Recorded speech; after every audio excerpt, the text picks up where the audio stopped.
Welcome to New Life Live with Stephen Arterburn. For 35 years, New Life has been transforming lives one at a time thanks to the giving hearts of you, our listeners. Our goal is to provide you with wisdom from God's Word to give you hope and help in life's hardest places. If you have a question you'd like to ask today, our phone lines are open. Call 1-800-229-3000. That number again is 1-800-229-3000. Now here's today's host, Becky Brown. Hello, everyone, and I am joined today by Dr. Alice Benton and Dr. Jacqui Mack-Harris. And, you know, one of the questions that we get all the time is on marriage and all the things marriage. And we just finished our intimacy and marriage workshop last weekend. And, you know, it's so amazing to see those light bulbs going on where they get insight and they understand some things that they didn't understand before. But one of those common conversations that we have around marriage and relationships is, what are healthy boundaries in marriage when it comes to people of the opposite sex? You know, can you have a friend of the opposite sex? And if so, how do you protect your marriage? And how, you know, just that whole dialogue. And it's been around for a long time because we've heard those disaster stories where those boundaries have not been kept. Jacqui, what would you offer as far as, you know, what are the healthy boundaries? What does that look like? I think that each couple needs to decide what works best for them, because for some couples, it just isn't allowed. It's just not possible because of their own personalities or their own nature. They aren't able to tolerate it or aren't able to manage it successfully without it going too far. In my marriage, we have we just talk about who our friends are. My husband has friends that I am not friends with, and I have friends that he is not friends with, but we don't spend time with people of the opposite sex alone. That's good. We just don't. We might have phone calls and we might have projects we're working on, but if one of his female friends is having an event, we are going. Mm-hmm. Right. If one of my male friends wants to get together for dinner, it's them and their wife and me and my husband. Well, and even to that point too, Jacqui, when you're talking about those phone calls, we had a caller just recently that was talking about, you know, using those kind of connections. And that's a boundary issue, you know, where our spouse doesn't have full access to our life. And, you know, how do you manage that? Right. We start to share things with others that we should be sharing with our partner. And I think that happens because somehow this person who is a work friend is able to understand you and see you and get you in ways that maybe your partner isn't. And what I tell my clients is, well, they're not living the same experience. They didn't have to step over your dirty clothes on their way to the bathroom today. So of course they think you're amazing. You're wonderful. Yes. Right. So I think that there needs to be open, honest conversation. And if someone is uncomfortable with it, that we respect that boundary. So if my husband were to say, I'm really not comfortable with you texting back and forth with this person, I'm not going to do it because he's my priority. One of the things I recently said to my husband is, I'm Team Rob. I just need you to know, if something happens in our home, in our family, at church, I'm Team Rob. I choose you. And so he can come from that perspective and we can talk about anything because he already knows I'm choosing him. I love that. And the same is true in reverse. And that makes it easier for us to have hard conversations. And having that, you know, that intimacy with another person, that can be tricky. You know, we have some intimate relationships that are family relationships even, but we still need to keep the boundary of our intimacy goes to our spouse. Yeah, I love that. And the free access to our devices. Absolutely. It's a life of freedom. Like you said, you want to be on the same team. Mm-hmm. I think Steve says all the time, don't tackle the person that's wearing the same jersey. Yes. And, you know, and a lot of times, you know, we forget who's on our team and we got to remind them. And, you know, we know that that's a very simple response to a very complex answer to a lot of couples, especially where betrayal has occurred. But we even lead those couples in that direction of freedom. We don't want you to have to be the security guard the rest of your marriage. That's not healthy either, but there's got to be some way to trust each other. We'll be right back after this. My girlfriends and I have been searching for so long to try to find an event to attend. Lumina is a new women's conference designed to inspire your faith, so you can lead and live confidently from God's Word. It was nice to come here and just realign myself with who God says He is in my life. The Lumina Conference is a 2-day experience. 1 full day of worship and teaching in Museum of the Bible's World Stage Theater, and a half-day guided tour through Museum of the Bible. You are literally immersed in the Word of God. You can walk through the Old Testament. You can walk through the New Testament. Lumina is for women of all generations, cultures, and denominations. It's a great place to gather with women from your church and community. If you want some fellowship and you want to be strengthened, this is the place you want to be. This year's Lumina Conference is October 27th and 28th in Washington, D.C. It was absolutely life-changing. For more information, go to luminawomen.org.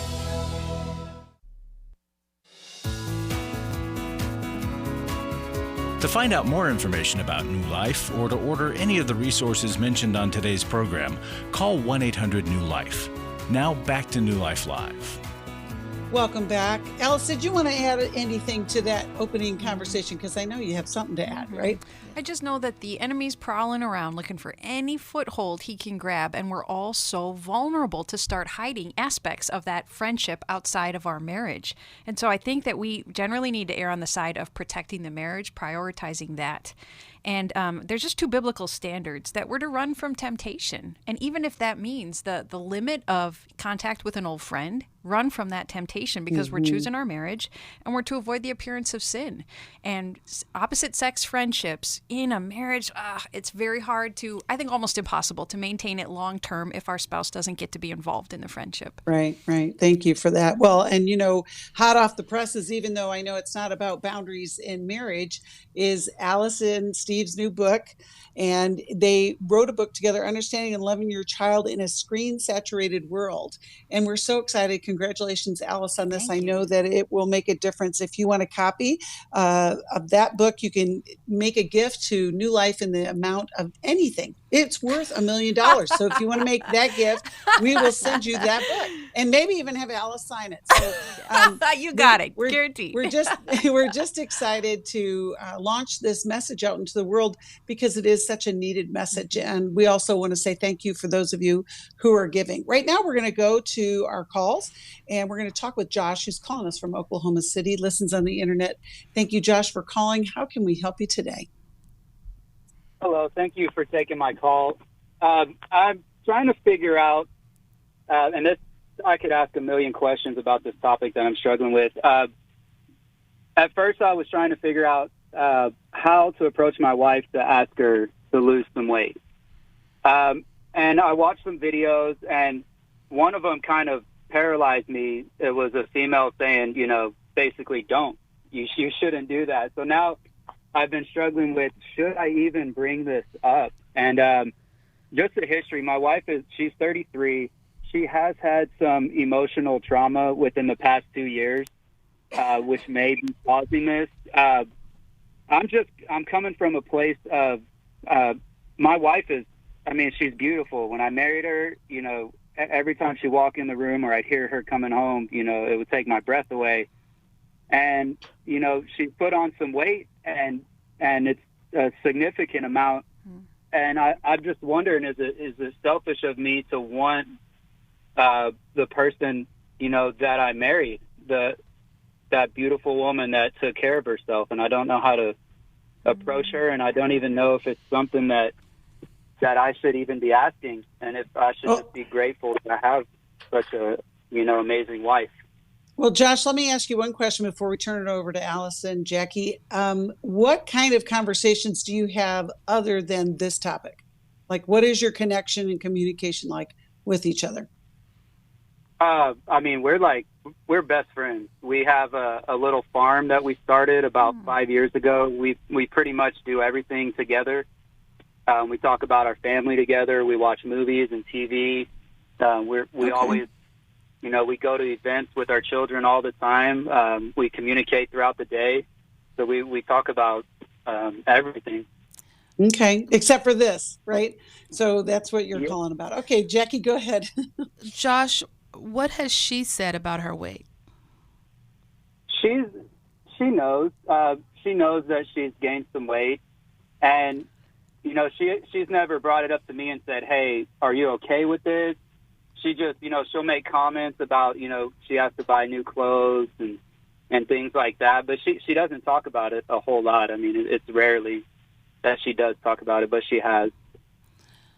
You mentioned wanting the wife you had when you got married. In the scenario of till death do us part, she's not going to look like the wife you married. Like that. And that's something that I've accepted, and I've said, when we get older, that's inevitable. And looking in the mirror, I'm like, I don't even consider myself to be amazingly attractive. So it's like, should I request that of her? But I'm kind of like, when that day comes and we're older, or, something happens, God forbid, then that's when that time comes. But I feel like part of me is like, I still want to enjoy that. I mean, we're in our 30s right now, and I just want, some more time with that. Josh, I want to look at a different angle of this with you, because I know at the base of your worry for your wife's appearance is that she's hurting, and her weight gain is just one symptom of how her pain is presenting itself in her body. So there may be other ways that you're seeing a loss in her self-care, and this emotional trauma from 2 years ago, of course, is a major factor in it. But I think you're right to be really cautious and hesitant, because how you bring up her weight gain or her pain can either help open her up to receiving help, because she does need some help, whether it's for the weight itself, which could be dangerous to her health, or it's the emotional weight she's carrying, and she probably needs the emotional weight addressed before the physical weight. But we women can be, and just anybody, but I think women more so, we're really sensitive to this, and it can be an offhand topic. You're not supposed to talk about this. So I want to get to that heart level of your worry for your wife. Can you give us a headline of what the emotional trauma was? She had a very rough childhood with her mother, and I've actually spoken to you guys about this incident that happened. It was maybe like 6 months to a year ago. She was assaulted by her mother in our house, and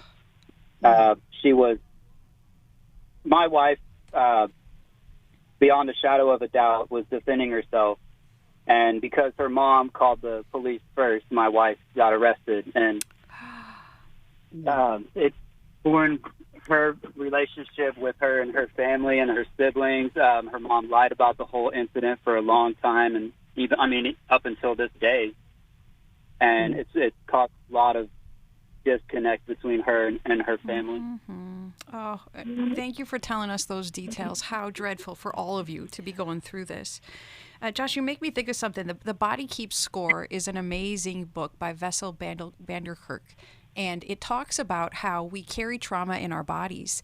And some of the research he looked into is that folks who are overweight, especially to a large extent, even to obesity, it's often a covering over the trauma, and it's a way to keep safe.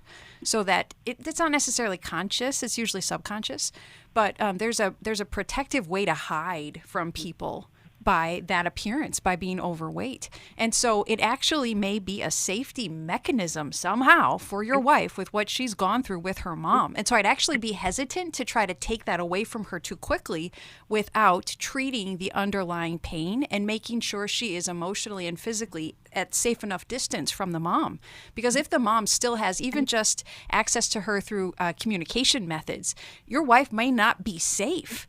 And so I would have you ask if the two of you might be able to come to a New Life weekend or participate in marriage counseling. And you might start with yourself to say, I don't know how to help you well enough with your mom and the wounds that she has left in you. I don't know how to deal with it. I'm not smart enough. I don't have the skills. Can we go into a therapist together, a counselor, so that I can learn the skills to better protect you? I don't know how to protect you from my mother-in-law, and I want to learn how. Will you come in with me? And then, Josh, I want you to hold on to the hope that by treating her heart, it is so likely that she'll get healthier overall. You know, Josh, one of the things, and along those same lines, Alice, we'll send you a copy of How We Love, which will kind of begin that journey of just understanding each other. But, you know, one of the other things is that when we age, I don't know how many children you have together, our bodies change. I mean, and we are no longer 20 somethings. And yet at the same time, I also know that that can bring some concern from a health standpoint, because, we don't want our bodies to deteriorate faster than obviously possible, but also the hormonal changes that occur in a woman's body, also, higher levels of cortisol. There's all kinds of reasons that we hold weight. And so, I agree with just treading really slow. And I think maybe some good counseling, because that trauma is a pretty big deal. And the fact that you were able to identify that right away, I think can be an opportunity to go towards healing, and also for your own concern, and that your acceptance of her at every level. That you do love her no matter what she looks like. And I know that does impact. I know that's not a very popular thing to say, but I think, there's just a way that you can have these discussions that can bring you closer together. And Becky, you mentioned cortisol, and so that made me think this could be medical. And so by not bringing it up, we might be delaying care that she could get that would reduce it. Her thyroid could be out of whack. She could be just dumping cortisol in her body with everything that's going on, being arrested, having your family think you attacked and beat up your mom. Like, I can't imagine what that would be like in my family. I'm very protective of my mother. So I can't imagine if my sister got arrested for assaulting her. However, I also know my mom. And so, I need to get a lot of information, and it doesn't sound like she's gotten a whole lot of family support for what's going on. And so maybe having a conversation with her that goes something like, hey babe, I'm wondering if you've had a checkup this year. I noticed that you put on a little bit of weight. You've gone through some trauma. I just want to make sure there's nothing medically going on. We're still able to do all the things we do. I adore you. You're beautiful. But I just want to make sure that you're healthy. And that same thing goes for you. And when we're in our 30s, we don't necessarily think about going and getting an annual physical every year and having them do blood work and check out our heart and see a cardiologist and endocrinologist. And sometimes we hit 30, just like we went through puberty and things changes. What Becky said is true. We hit a certain age and our body shifts. It doesn't release weight in the same way it used to. So we're still doing what we always did, activity-wise, still eating the way we always ate, and yet we can't lose weight. We're gaining. And so having a conversation with her about the changes you're noticing, but from the perspective of curiosity. I'm just curious, how are you doing? You know, I hear women talking about their weight all the time, and it makes them depressed and anxious. Are you good? Is there anything I can do to support you? That's a good approach. And, here's the reality. We don't know what we don't look into. And I think a lot of times in our culture and in the world, we think that being heavy is just because we don't eat enough and don't move. There is some truth to that. But there's also this whole other level of information that we have available now, that it is hormones. It is the way that our body processes things. So, Josh, I hope that gives you a good direction and, keeps you out of trouble as far as approaching the subject. We want you guys to be close and have a way to have those conversations. Thanks for calling. We're going to go to Mary, who's calling us from Bowie, Maryland, listens on WAVA. Hello, Mary. Thanks for calling. How can we help you today? Hello. Hello. Can you hear me? Yes, we can. Oh, okay. Thanks for taking my call. I'm calling about my, I want to know if my 17-year-old grandson is just being a teen and needs help with his organization skills, or is it something else that needs to be addressed? Has your grandson been diagnosed with ADHD? No, but I kind of think he. As I'm looking, he's unorganized, doesn't put tops back on jars, probably doesn't close cabinets and doors and drawers, can't find his homework even though he did it. The flushing the toilet, like all those things are huge. When you have ADHD, your brain is flipping from thing to thing to thing so quickly that sometimes you just don't notice those things. And I hear music, so I think we're going to go to a break. So I'm going to give it over to Becky. Yeah. Mary, do you have a question that you want us to be thinking about as we go to the break? Well, that was the question, and I just gave a list of things that he's doing that we just don't understand why. Okay. Mary, does he live with you? Yeah. Okay. All right. Well, that's good information. It is hard to know because that adolescent brain is still forming, and there are a lot of things that impact it. But we'll go to the break and we'll talk about it when we come back. And you may have some more insight that you can offer us. But I think Jacqui's onto something there. It's a challenge to raise teenagers, and if you survive it, good for you. And we're hoping that we can help you when we get back. We went to the Intimacy and Marriage in 2019. We were both done. This is Steve Arterburn. Do you feel like your marriage is done? New Life can help. We believe that everybody has room to grow in the intimacy level of their life. Our Intimacy and Marriage workshop examines the various types of intimacy, spiritual, emotional, and physical, as well as the challenges of experiencing true intimacy. The next Intimacy and Marriage workshop is July 28th to the 30th in Washington, D.C. Call us at 1-800-NEW-LIFE to find out more or go to newlife.com. 1-800-639-5433. Don't settle for a miserable marriage or even one that's just okay. It's possible to experience a new level of intimacy and have a great marriage. The transformation phenomenal, and it's transformed our lives so much. 1-800-NEW-LIFE. Chris Williams on coaching. Oftentimes I get asked, what is the difference between therapy and coaching? The biggest difference between the two is that a therapist is going to be looking for a diagnosable mental health condition, whereas a coach is going to look at a particular issue and help a person work through that. If you need a coach, call New Life today and ask about the New Life Coaching Network. Our coaches have been trained and screened with the same intensive process we use for our network counselors. If you're looking at an issue in your life that you just kind of want to change, whether it be your weight or leadership or other areas of behavioral patterns, check out coaching. There can be some really, really helpful things for you. Take control of your life and take action to achieve your goals. Call 1-800-NEW-LIFE. That's 1-800-639-5433 and talk to us about getting a New Life coach. 1-800-NEW-LIFE.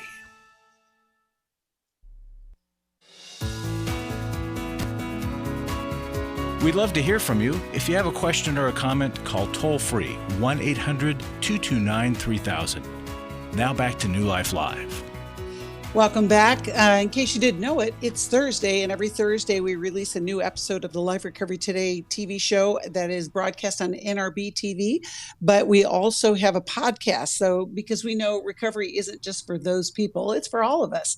And I think that you'll be encouraged as you listen to Steve as he presents, as well as some of the interviews that we do as well. And you can find out how to get a life recovery group in your area, or if there's one already there. We want to help you live that life of transformation through recovery. Right now, we're talking with Mary, who's calling us from Bowie, Maryland. And Mary's got a 17-year-old grandson who's unorganized. She's trying to figure out, is this something more than just being a teenager?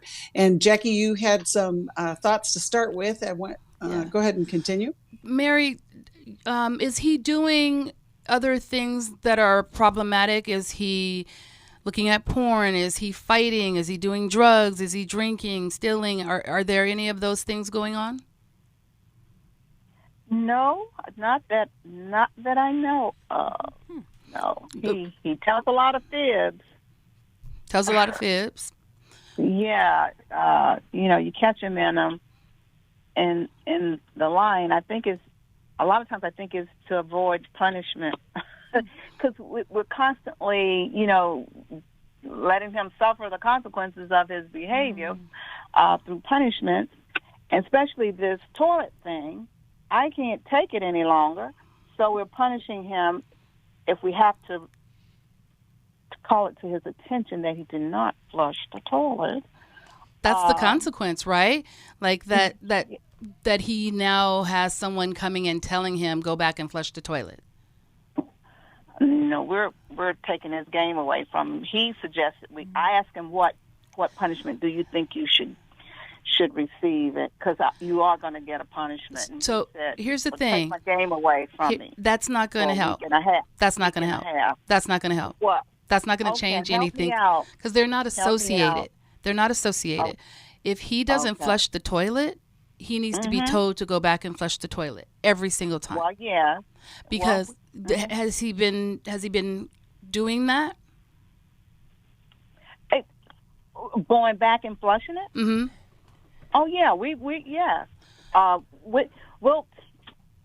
So make the consequence associated with the problem. So if the problem is he doesn't flush the toilet, then somebody's standing outside the door reminding him, or he needs to set an alarm, or it has to be tied to the problem.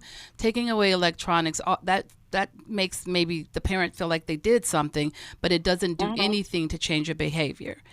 And maybe having him assessed to see if he does have some neurodivergence, whether it's ADHD or maybe it's anxiety. But if he's diagnosed with ADHD, then he can get the support that he needs, and that support can help him learn techniques to navigate having a problem with executive functioning. ADHD, with attention deficit hyperactivity disorder, which I think is a misnomer because it's not a deficit of paying attention. He is paying attention to everything. It's more of a problem with focusing on one single thing. So he might be going to the bathroom, but he's not necessarily thinking about going to the bathroom or the toilet at all. He's thinking about the car going down the street. He's thinking about the TV that's on, the game he wants to play, conversation he just had, what he's going to do tomorrow, what's he going to wear. Like, there's 100 things going through his mind at any given moment if he does have ADHD. And that's why the disorganization, that's why the forgetfulness, that's why the halfway done projects. There you go, Alice. And Mary, if that is his diagnosis, it's certainly difficult for parents and grandparents to distinguish because it looks rebellious, lazy, defiant, and it's very difficult to tease out. Is it a little bit of that and he's got a brain problem? But if the diagnosis fits, which a good psychiatric evaluation would tell you, then when we punish a person for not paying attention well to these seemingly very simple tasks, it's like telling a person who can't see, I'm punishing you because you can't read those words on the board, where the inability is actually in the eyes. It's not an inability in the character. And a person who has a severe problem with ADHD, they may actually be unable to follow that simple sequence of tasks that they should be completing. And so we can punish the wrong thing. He needs a very present grandparent. And I so appreciate that you're pouring into him and you're paying attention to this, because you got to help him past it. This won't work well in the real world. So it has to be addressed. But look for that psychiatric intervention to check to make sure you're not telling a person who needs glasses that you're going to punish them if they're not reading well. So that could be an issue. Now we also have to look at least consider this. He's living with you. So there's a story there. Wherever his parents are, however involved they are in his life, you as a grandma, you're doing some of the major parenting work. And so that ability to follow through, it can be impaired by trauma and by untreated loss and grief. So that complicates it as well. I know. I was thinking of that as well, because there's a lot of that. I don't know. But I have a child that has ADHD. Well, that makes sense because it's hereditary. Yeah, and matter of fact, I kind of think I do too. But that's it. But I don't see those traits because we dealt with the son, my son, and we really worked with him, and I just didn't see that, and I don't see that with the grand. So Mary, we are going to send you a copy of Understanding and Loving a Person with Attention Deficit Hyperactivity Disorder. I think that'll give you some insight. We'll also give you some options to connect with a counselor in your area. We've got great counselors in the WAVA listening area, and we're so grateful for all of them. You know, it's great that you love him enough that you're willing to address this, that you called us today. And I know that there are other folks out there that are struggling with this and got some insight because of your question. So thank you, Mary. We'll be back after this. We all face days where life throws us a curveball and our routines or plans get disrupted. Things we wanted to do are forced to take a backseat to the unexpected demands of the day. If you normally listen to New Life Live on a radio station, well, you might not be able to that day. And on these hectic days when you're feeling stressed or frazzled, hearing the sound of counsel given on New Life Live is just what you need to navigate the unexpected things of life. Every time I'm troubled or I have a problem, I'll cut on New Life, and there's always something that is said that is helpful to me. By listening, I have learned more than I can ever express about how God wants me to live. Download the New Life app for the easiest way to listen wherever you are and at a time that's convenient for you, or watch the show on our YouTube channel. You can even subscribe to our podcast from your favorite podcast provider. You never have to miss a day of New Life. Wherever you are, we are. I have given to New Life regularly because I have so many people that I am referring to New Life who so benefit from the ministry. I just can't imagine what would happen in my area if New Life wasn't available to us. You can help New Life Live stay on the air by joining Club New Life today. When you sign up to support us monthly through Club New Life, we'll send you the new member thank you gift of all 8 100-day devotionals, including 100 Days of Prayer, 100 Days of Freedom from Depression, and 100 Days of Peace. There are also ongoing benefits like the monthly Club New Life CD or download, access to the Club New Life video library, quarterly resources, free shipping on purchased resources, discounts on workshops, and quarterly online meetings with Steve. Call 1-800-NEW-LIFE. Support Club New Life, and together we can help hurting people find help and hope in life's hardest places. Call 1-800-639-5433 to join Club New Life today.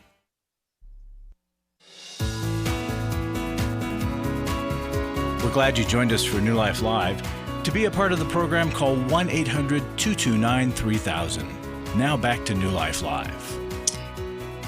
Welcome back. I got one more comment from Mary. I was thinking about, Jacqui, when you were talking about that disconnect between the games and flushing the toilet, for folks who need reminders, that means there's a sign on the toilet, there's a sign on the door. Did you flush? Did you wash? It is just a reality, and there's no harm in prompting that. But we're grateful that you and called. Have him Mary. make the signs. Ooh, yeah, there you go. There you go. Have him involved in it. Well, we're going to go back to the calls. We're going to talk with Lori, who's calling us from Mesa, Arizona. Listens on our app, and you can too if you want to download our New Life Live app anywhere you get your apps on your devices. Hi, Lori. How can we help you today?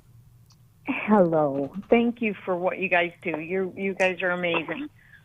Thank you, Lori. I just have a simple kind of question.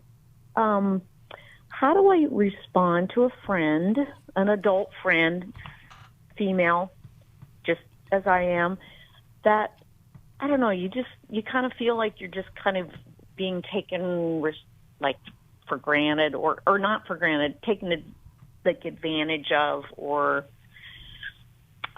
being used, maybe. Okay. Well, give us an example, Lori, of when. We're both Christian women, and so. Okay. What would be an example of the last time you felt taken advantage of or taken for granted? Well, today. I'm just at 2 weeks of knee replacement surgery, and she happens to has some tickets that she purchased a while back for it's like a boat cruise for tomorrow. Mm-hmm. She wanted to know what I was doing, and I said, well, I actually have an appointment tomorrow, but it's after that. But I have already been on this cruise once previous, a few years back, and having come out of knee surgery, I know that I can't be anywhere where I don't have some place to elevate my leg. And being in Mesa, Arizona, it's 115 degrees out at noon. Mm-hmm. At noon. So I don't necessarily feel real well. And, right now. You just want to say no. Just say no. I know. Lori, just say no. I did, but I it's not being mean. It's not being cruel. How did she respond when you said no? Well, she kind of guilted me. That's okay, because she's disappointed. You can, I think it's about you learning to tolerate her disappointment. She's sad you're not going. But just because someone is sad that you said no to something, that you set a boundary of what you need, what's okay for you. Okay. Just because they're having hard feelings about it doesn't make you bad or wrong.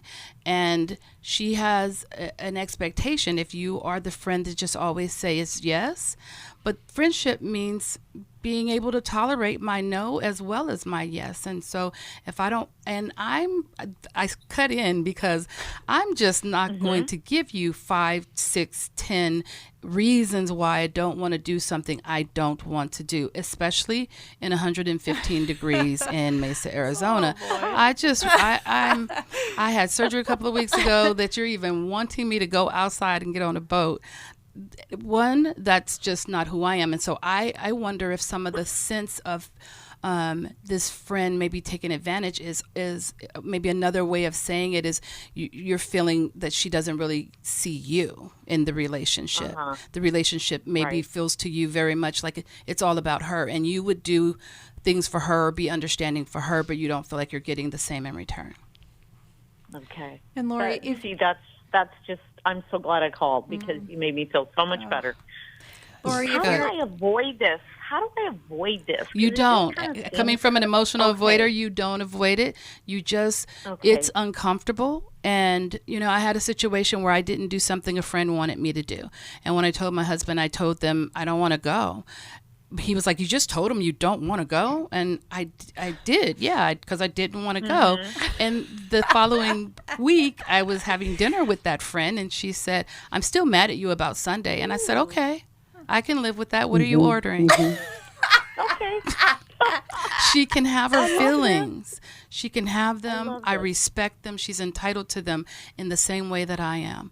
And I just don't believe that it's loving to be dishonest in my choices. If I gone, I would have built resentment because I was only going because she felt like it was necessary for me to be there for her. It wasn't about me. It was about her. And so if it's about her, then she goes because she's looking forward to it. And I just wasn't. And I just feel like I have to be able to be honest with my friends if they're my friends.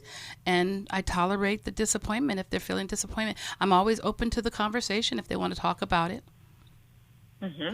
Very good. Yeah. I'm loving this. Thank you so much. You're welcome. Lori, sometimes all we need is permission. If nobody taught us to give a good, honest no, we need permission from somebody who seems to know what they're talking about. And Jacqui does know. And Lori, you might, if you see this as an ongoing pattern in a variety of relationships, then you may be a people pleaser and a conflict avoider like I am. And so if it's not just with this girlfriend, then you might do some historical checking of who does she remind you of and who else could you not say no to. And in our family of origin, sometimes we're not allowed to say no to authority figures. And so if we have a strong friend, they feel like an authority figure. And so we feel compelled to say yes. And so by practicing no's in little ways and with safer people, it builds up the muscle to be able to say it with the more difficult people that will push back or will be angry and upset with us about it. Well, I think that's such great wisdom. And Lori, we're going to send you a copy of Take Your Life Back while you're propping that knee up. You can be reading about that. And it'll talk about the things that both Alice and Jacqui have put out there. It is true. We don't like to disappoint people. And then there are those of us, I'm on Jacqui's side of the street. I'll just say what I need. And if you don't like it, you might get over it sooner or later. But anyway, one person that's a lot more generous than that is Larry Sonnenberg. Although I think, Larry, you can be like that sometimes. I don't know. Oh, he tells me not to take more ice because he is so cautious with the money you folks generously send in. He says, Alice, 3 pieces of ice for your tea. Yeah, I do. Oh, my. Well, it can be frugal in different places. And I'll affirm. What do you have for us? I want to affirm Becky that she says what's on her mind. I do. Okay. I'm healthy that way. We would have been best friends. Guys. Yes. I'm hoping we can find 3 guys today because we start the workshop tomorrow, Every Man's Battle, in Dallas, Texas. And here's why I want these 3 guys to sign up based on what a gentleman wrote us recently. I'm a 61-year-old man who has battled with sexual sin and addiction since I was 14 years old. I've been to every 12-step program, faithfully attended a Bible-based church with 2 Bible studies per week and a men's group twice per month. I also attended, an online program, Christian-based, for 9 weeks. When I attended Every Man's Battle, I was on the verge of bankruptcy, and I couldn't afford the tuition. You gave me a scholarship, otherwise I would not have attended. I was not optimistic that one day, he went to the online version. So guys, you'll get more out of this workshop than he did by going to 3 days and being there. I was not optimistic that a one-day 10-hour web meeting could scratch my addiction. Well, I was wrong. It was led by the Holy Spirit and the most experienced and compassionate counselors I've ever met. It was a great breakthrough for me. Thank you.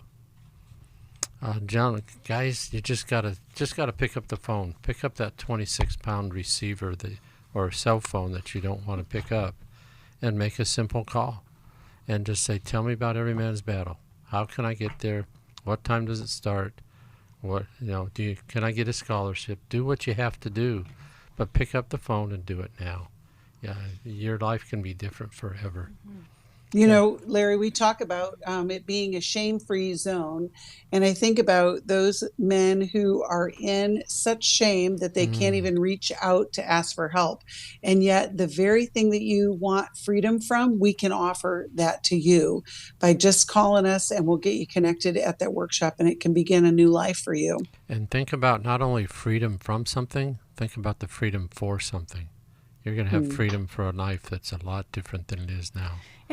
And it results in generational blessing. Amen. Because if we don't treat this problem, we pass it on to our children, and they'll either be victims of it or they'll perpetrate it. But if you're willing to break the cycle, then you save the next generation and the next generation. Yes. And folks, if you can make a gift in support of New Life and what we do, really important. We need that more than ever. And if you could give to the scholarship fund, you can get somebody like this guy just read his note. You can help someone like that get to this workshop tomorrow. So call, please, make a gift, help us out. I pray it's Holy Spirit led, because that's the only way we want to have you make a gift. Not because we're twisting arms and cajoling, but if you put your arm behind your back, I will twist it just a little. So, thank you. It'll be a good use of your strength, Larry. Okay. And we want to see men live lives of integrity in all ways, and so we want to help you. We'll be back. For most of my life, I've been dealing with an opiate addiction. Why is opioid addiction quickly becoming one of our nation's biggest killers? Maybe it's because it isn't only those who are addicted who are in denial. We did what I see so many parents do, is it can't be an addiction. There's something medically wrong. It's impossible to solve a problem when you don't know what you're up against, and families will try to find any explanation except the one that will put them on the right path. Alcoholism and drug addiction is a family disease. It doesn't affect just the individual. If someone you love is abusing painkillers, know what you're up against. It's time to admit its addiction and seek treatment. Call us today at 1-800-NEW-LIFE. We have partner treatment centers around the country. Call 1-800-639-5433 or visit us online at newlife.com. We just made a decision. We will do whatever it takes. 1-800-NEW-LIFE. Hi, this is Steve Arterburn, and for over 34 years, New Life has been the most trusted name in Christian counseling. Your ministry has saved my life. If you struggle with emotional hurt, family, or marriage problems, the pit of depression, or the pain of addictions, we can help. I'm down 100 pounds now from what I was. Our treatment programs provide clinically appropriate solutions from licensed professionals, all in a biblical framework. I have had problems with alcohol. I think God has ordained this place to be His. You don't have to be a prisoner of your pain. Help is available at 1-800-NEW-LIFE. She tells me that I'm a new man, and I feel like a new man. It worked for me, and it can work for them too. This time it is different. If you're ready to take the first step towards genuine spiritual and emotional healing, call us today at 1-800-NEW-LIFE. God can open the door to a better tomorrow. Call 1-800-639-5433.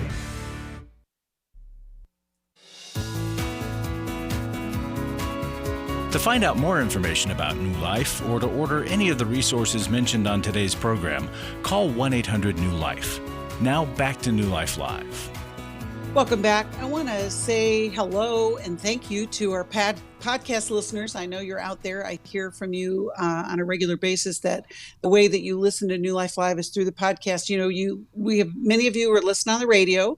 Some of you listen through the app, but however you listen, I would encourage you to share it with somebody. You know, we talk about things that we love all the time, and I know I hear that too, that you love New Life.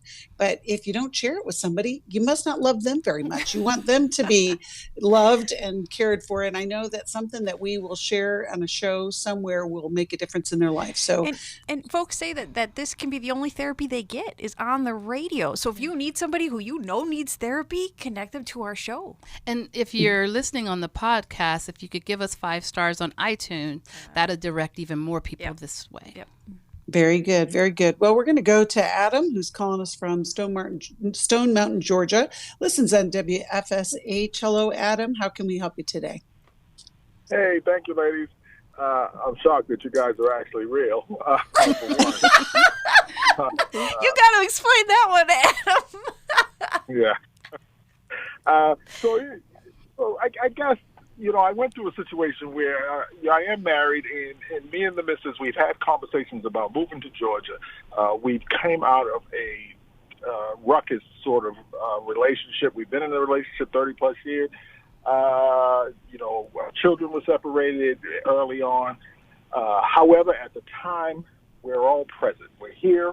We've snapped out of our yesterdays. All the children happen to be in the same state, which is great. But it's like they just seem to be so reluctant to make the leap from where they were. They just don't seem to want to move forward. When you say don't want to move forward, it sounds like there's some old story that just keeps being retold or keeps coming back up. Can you tell us a little bit, you know, as Dr. Alice says, can you give us like a headline? Okay, so she was here for a while. She did come down for a while. She was hanging out for a while. And we were staying with my sister, her husband, and my mom's with us too. So I'm looking after my mom. My mom, she's up and running. She does her own thing outside of giving her food and medication. My mother is on her own. But then, you know, so it's only now that she's saying things like, well, when you would leave the house, everybody would act differently. Not the brother-in-law, but more so my sister and stuff. And whatever she believes she heard, I'm not disputing that. I'm not even acknowledging that. I respect that whatever's going on has made you uncomfortable. But at the same token, you know, we're supposed to be spouses, and you're not supposed to walk away from that situation. So let me see if I understand. Is the living situation, living with the family, sounds like you're with siblings and your mom, and is your wife having conflict with your sister? No, I mean, I've never seen it. I mean, she would literally wait for my sister to come in after work. I think a lot of it is she wasn't the woman of the house. She was just another woman in the house, and I get that. But the whole point of me being here is to start my business and buy a home. You know, I'm walking in a blessing that God has given me years ago. So I'm here. The business is moving. And now I'm on the house hunt as we speak. So when you find a house, do you feel like she'll come live in the house with you? Yeah, I'm not questioning fidelity or anything like that. I'm hearing that out of her conversation. It's just that any conversation, like I don't hear any talk about tomorrow. Well, she may still be struggling with yesterday. Yeah. You've moved on, but I get. Can you hear her hurt and stuckness, and have compassion for the fact that you're on one path and she's on another? Doesn't mean you guys have to grow apart, but that where you're going, where God has you going, is different than where she is, and she may be feeling like she's getting left behind. You may be feeling like she's holding you back or trying to. Can you still move forward and still grow in this blessing God has given you while she does work for herself to figure out what's going on with her? because maybe counseling is the answer. Oh, no. For both of you, I think everybody needs therapy. But as a couple, maybe counseling would be beneficial. We also have the intimacy in marriage retreat that happens over weekends, and so maybe you guys could check in with New Life and see if you can get into that, and that might help you and her both have some conversations and figure out where is the stuckness coming from. Why isn't she dreaming with me? Why isn't she running headlong into the dream the way that I want us to?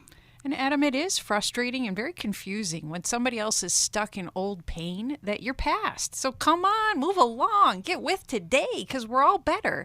And that desire, that good desire you have for your family to be harmonious, your heart is in the right place. I'm going to challenge you because you sound a little dismissive of your wife's pain, like it's hard to believe, or you really want her to hurry on up through it. And I would too. It's not. I'm going to listen for just a little bit longer. I would want her to hurry through her pain too, because who wants to stay in old pain that the problem's not happening anymore? But I think you're rushing her, and you might be rushing past hearing her longer and healing. I'm even slowing my voice down because I want you to stick with me and hear me.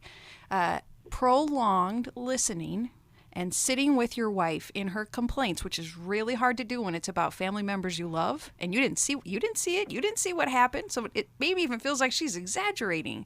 But being willing to stick with her and listen for longer than you want to, and even try to validate her experience.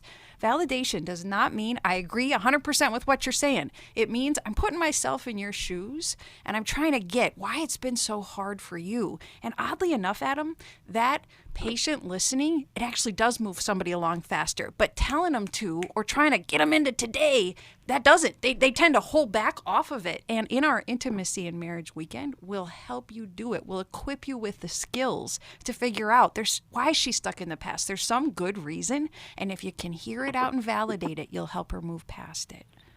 Yeah. And, the other part of that too, Adam, is that you guys have not spent enough time in this new place, like not just geographical location, but just what does it feel like to be married in this new space of discovery? And we're going to send you a copy of How We Love that will describe some of that, and just stay on the line and we will get you connected with some information about intimacy and marriage, as well as a counselor who can help you guys have those kind of conversations.